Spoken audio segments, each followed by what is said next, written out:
Resident Evil was the first ever horror game that was named Resident Evil. In reality, there were already horror games that came out about a decade before, but Resident Evil was actually the first game to fall into the survival horror subgenre. Taking heavy inspiration from films like The Shining and games like Alone in the Dark, Resident Evil became the groundwork for what survival horrors would be like in the future. So if you like your Silent Hills, your Outlast, your Dead Space, you can thank this weird piece of fuck for them. Because this was the first survival horror game, the developers were free to make this game as weird and as unique as they wanted.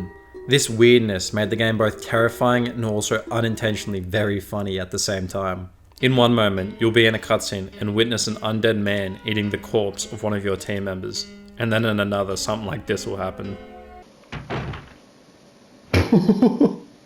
Resident Evil has a very simple story, with some of the best voice acting I've ever heard. Stop it! Don't open that door! After your helicopter crashes, you and your squad hide in this big mansion because of what is obviously velociraptors. Then you have to find a way to escape. That pretty much sums up what happens in this game. But if you decide to look deeper into the environmental clues and the notes that were left behind, such as the infamous "hungry and eat doggy food, itchy itchy ugly face so killed him" note, then you can start to put together the pieces and learn the full backstory of this mansion and the virus that plagues it, which adds to this game's mysterious and creepy atmosphere. If you play Resident Evil, I can tell you it's not for the gameplay, which is by far the most outdated and worst part about this whole game. Either that or the voice acting. Barry? I'm really embarrassed to see you now. Just leave me. Go quickly. It's over. Fuck dialogue. The movement in this game I can probably only describe in one way. It basically feels like you're controlling a motorized wheelchair. Bag up, Terry. Put it in reverse, Terry. There is zero sideways movement. It's either forwards or backwards, with the ability to slightly turn while moving. And on top of that, you don't control your character in correlation with the camera like most games. Instead, you control your character from their perspective. And this game has fixed camera angles, so when I'm running for my life from killer zombie fucker dogs, instead of pulling the stick down for Jill to run towards the camera, I have to push the stick forwards because that's the way she's looking. It's like controlling your character in first person, except the camera's all the way back here. This makes it an absolute mission to avoid any enemies, which should be option number 1. But if you have no other choice and you have to kill an enemy, then you first need to equip your gun in the inventory menu, because there is no quick select. Then you need to hold the aim button, which takes a little time, so if an enemy's already too close to you, then you're probably already fucked. Also, while you're aiming, you're locked in place, so if an enemy gets too close to you, you can't back away to safety unless you stop aiming. Then you'll have to shoot the average enemy anywhere from 4 to 6 times. And if you think it can't get any worse, then there's the inventory system. There are so many different items in this game, and with no indication of what items are necessary to progress, you will constantly be heading back to the box to switch items. You only get 8 slots to carry everything you need, unless you play as Chris, who only gets 6. Most of the time you'll need maybe 2 weapons, including their ammo, so that's already 4 slots taken up. Then you'll need keys to open up doors, which takes like another 1 to 2 slots. Then there's all the other random bullshit you need, like heals and cranks, and ink ribbons, which you need to have to save the game. Unless you're on PlayStation and just use the rewind feature. But if you decide to play the game legit, you will need these ink ribbons in order to save your progress. The problem is that there are only a set amount of ink ribbons in the game, so if you do too many shitty saves or if you run out of the ink ribbons, then you may need to restart your game entirely. You will spend a lot of your time in Resident Evil either sorting through your inventory or staring at the map planning your next move, which really slows down the game, allowing you to take it all in. The mansion and surrounding areas are probably the main factors in what will really immerse you into this game. Every wall, item, piece of furniture and surface has such a crazy amount of detail, which amazes me seeing as this game came out in 1996. You want to see a picture of me in 1996? Boom! I wasn't even a thing back then. The reason the graphics were so good for its time is because they were just pre-rendered images that the characters could move around in. Because of this though, the game had to have fixed camera angles, which gameplay wise is not very fun, like I already said. The amount of detail in the environment almost seems in stark contrast with the characters, which, don't get me wrong, still look pretty good for their time, but compared to their surroundings, they almost seem out of place. I feel as though this actually adds to the ominous feeling of the game, however.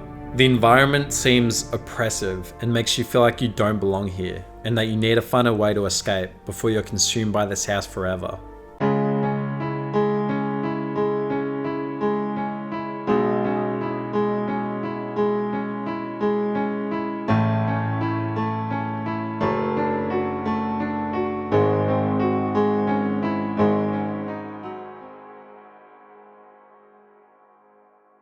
I am convinced the man who designed this mansion, both in-game and real life, was a psycho bastard. This place feels like a Looney Tunes trap set up by Wile E. Coyote to try and kill the Roadrunner. Nothing in this house makes sense. Like, why is the kitchen in the basement? The fuck? That means they would have to transport the groceries downstairs, then cook it down there, which just seems depressing, and then bring it back upstairs, open this door, go down this hallway, then open this door just to get to the living room to eat. There are so many different rooms and suffocating narrow hallways that unless you have like 100 hours in the game, you will get lost in pretty frequently. And with every room that you want to enter, you first have to sit through an animation of a door opening while the room loads. And on top of all of that, this game has a ton of backtracking. So I'm thinking the average playthrough has about 1,000 door cutscenes, which is great if you're a big fan of doors. While at first, these doors may seem tedious and annoying, I feel as though they add to the fear of what may be lurking behind them. I'm gonna leave this room. But what's a big scary mansion without the big scary monsters within it? You fight all sorts of crazy shit in this game, and it only gets progressively weirder the further you explore the mansion. You start off with the basic enemies, like the zombie and zombie dogs, before the game quickly switches gears and throws birds at you as an enemy. Oh shit. Oh shit. Oh shit. Oh shit. Crows are killing me. Then you find one of your guys mortally wounded because he got bit by this big snake from Harry Potter, so then you gotta fight that. But that pisses off the mighty snake god, so they start throwing smaller snakes at you from the sky. And then there's bees. Oh shit, bees! Run. Then you try to relax and sit back and play a calm game of pool. But fuck you! Big spiders come, so you climb down a ladder, and then there's zombie sharks. But everyone knows sharks don't have legs, so you drain the water, rendering them useless. You know what doesn't need legs to kill you though? Giant mutated killer plants. Big Baz then burns the plants, so you go back inside, but you are followed by giant green gorillas with big claws, which replace the normal zombies. So if you killed a zombie early to clear a path, now there's a big gorilla Hulk fucker. Then guess who's back? Dumble cunts, big fucking snake. So you have to actually kill him this time, and then Barry walks in and he says this dumb shit. Jill, have you found anything interesting? Giant dead Yes, snake. but I can't. Then a boulder tries to kill you, but you haven't unlocked the boulder killing move yet. So you run into this lab where there's these Mothman looking ape things, which is probably the scariest thing in the whole game. But then you have to fight the final boss, the Tyrant, which Wesker, who was actually the bad guy the whole time, says is the ultimate life form.